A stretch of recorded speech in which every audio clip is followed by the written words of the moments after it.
stone wall here. It's in a bit of a state, to be perfectly honest. It's all bent and twisted, and basically it's probably been up over 100 years, and the weather and the wind and the rain's got into it, and slowly but surely it's all falling down. So step one is we're going to actually take the wall down. You could say, why don't you just bulldoze it down with the tractor, but that's not the way. What we're going to do is we're going to try and sort the stone out, starting with taking the topping stones off, which are the stones on the top that hold the wall together.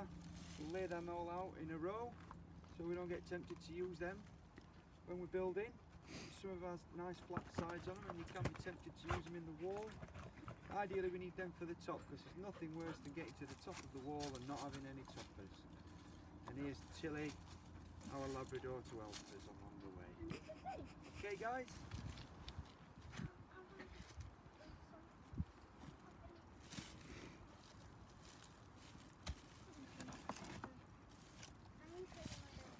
Putting the stones quite far back, and then I'll pull the wall out, and then it'll leave us a nice clear workspace here, so we're not tripping over stones and twisting his ankle and things like that.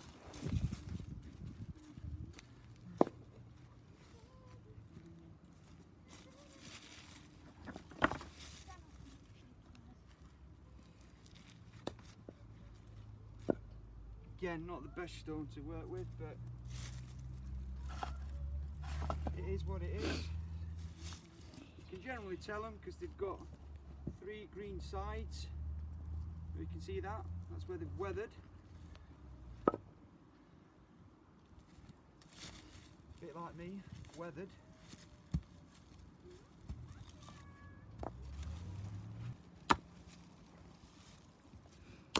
Sometimes you find all sorts of interesting things when you're taking them apart. Old bottles and bits of old pennies or buttons and things like that. This is quite important. This is what we call a through stone.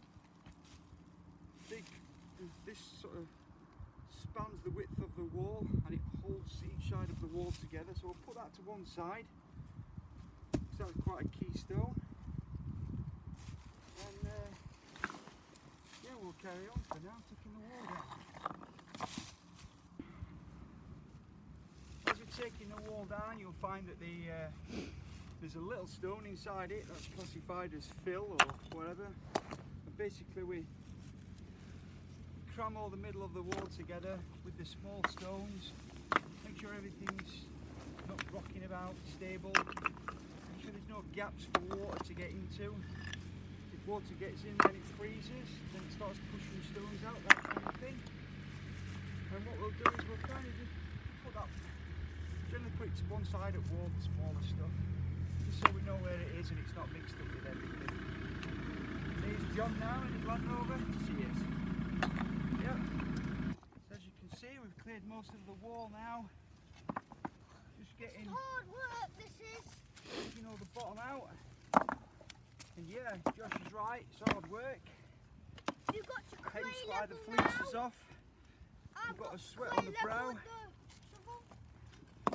And yeah, good bit of exercise, fresh air in the Derbyshire countryside.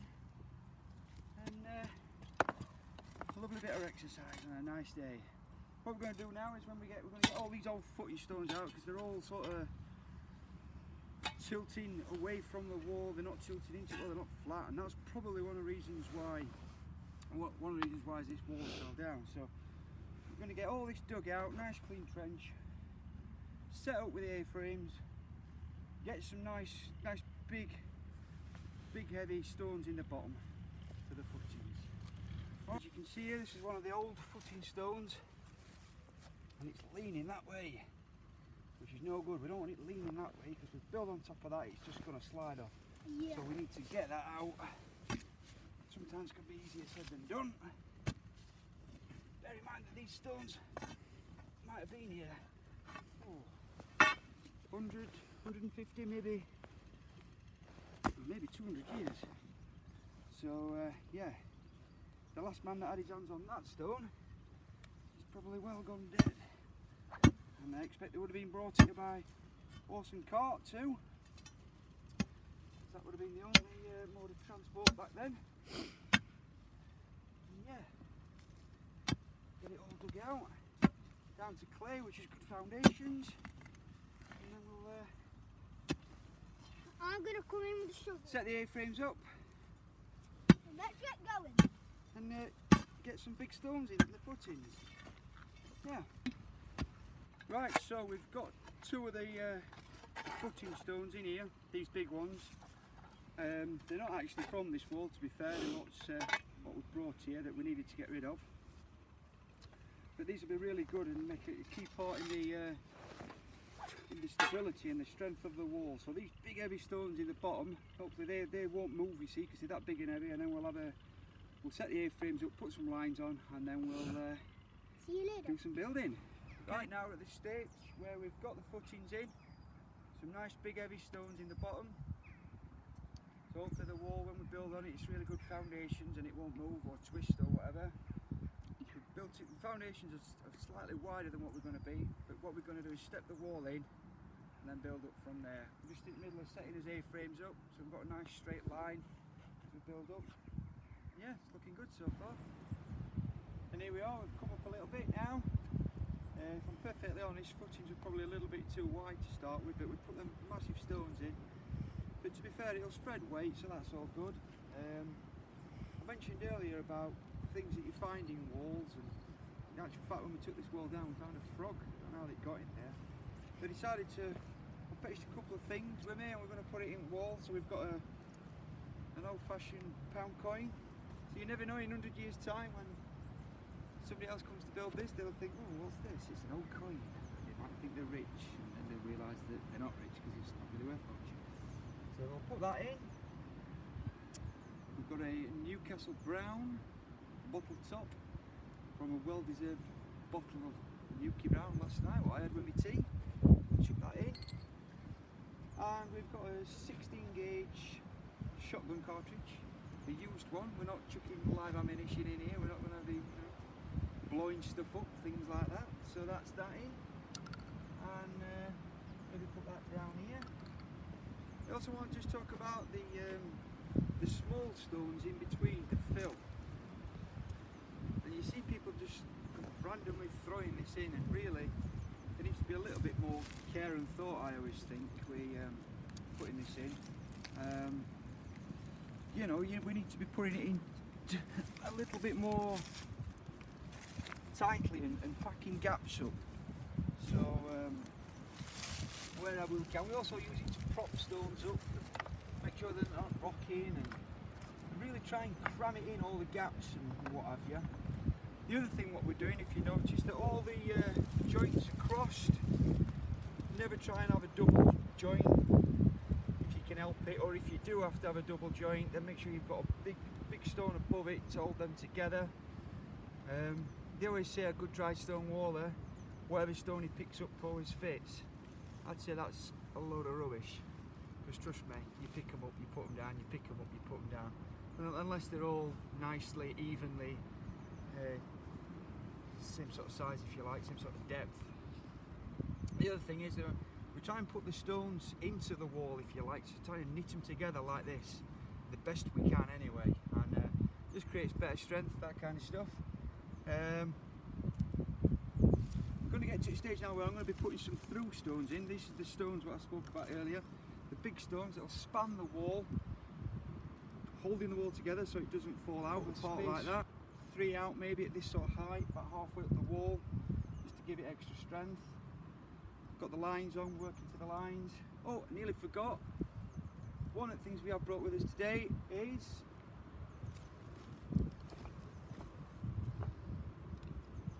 a bit of Makita radio, bit of smooth radio, something like that. Just helps the day go by, or the hours go by, should we say, as we're walling. Another thing about walling is sometimes you find that you have good days and you have bad days. Some days are really, every stone you pick up, it's just not working, and you know, it's just, my best advice is just go and do something else, and and then you'll come back another day and it wall's flying up and it's really good and you make a lot of progress. So yeah, I think we'll have a bit of tunes on in a minute. Weather's good, which is always good. Got a nice striped field here from where we chain harrowed it last week. This will be hay next in a few months' time, all being well. And if the camera lady wants to just pan the camera so we can see her, introduce yourself. That's my daughter Tamsin. Hello. Yeah, doing a sterling job. Right, we'll put some through stones out. So we're going to put a through stone in now. Big heavy stone. Oh, nice stone this one. Good to change. Really heavy. Yeah.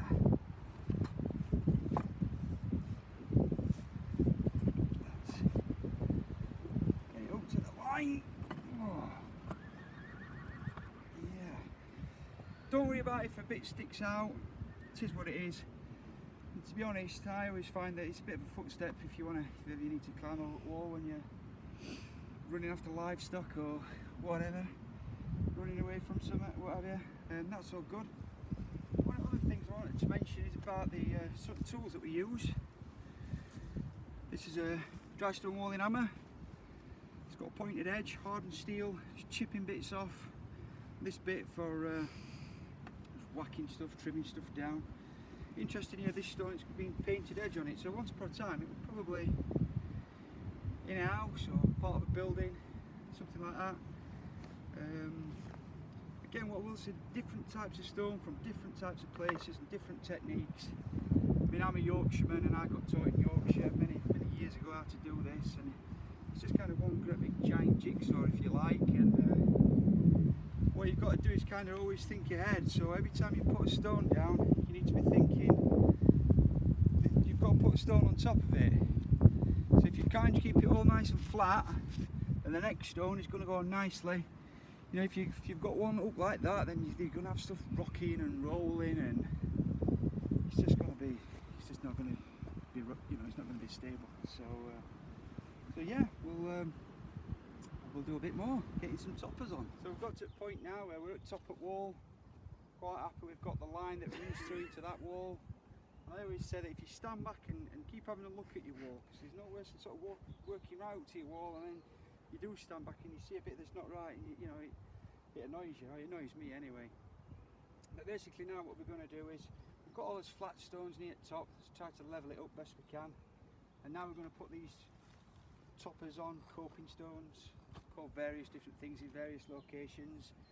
And basically, again, a little bit like the through stones earlier, these are going to tie the top of the wall together and stop it from falling apart. We'll get them really tight like all these, and yeah, finish it off. So all good.